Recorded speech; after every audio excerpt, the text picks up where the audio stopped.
ઉમરેઠીના ખેડૂત મહેશભાઈ નાઘેરાના પ્રાકૃતિક કૃષિ મોડલ ફાર્મની મુલાકાત લેતા રાજ્યપાલ શ્રી આચાર્ય દેવવ્રતજી. રાજ્યપાલશ્રીએ બળદગાડું ચલાવીને ખેતરમાં પહોંચ્યા હતા. રાજ્યપાલશ્રીએ ખેતરમાં આંબાના મહોર, ખેતરમાં કરવામાં આવતા પ્રાકૃતિક કૃષિમાં જીવામૃતના છંટકાવ વગેરે વિશેની માહિતી મહેશભાઈ પાસેથી મેળવવા સાથે ફાર્મમાં શેરડીની કાપણી પણ કરી હતી.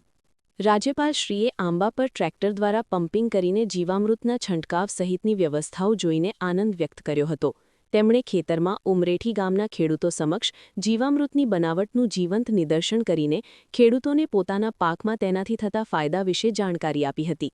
રાજ્યપાલશ્રીએ ઉપસ્થિત ખેડૂતોને પ્રાકૃતિક કૃષિ અને રાસાયણિક કૃષિ વચ્ચેનો તાત્વિક ભેદ બતાવીને આગામી સમયમાં જો નિરોગી અને સ્વસ્થ રહેવું હશે તો પ્રાકૃતિક કૃષિ સિવાય કોઈ ઓવારો નથી તેનું મહાત્મય સમજાવ્યું હતું.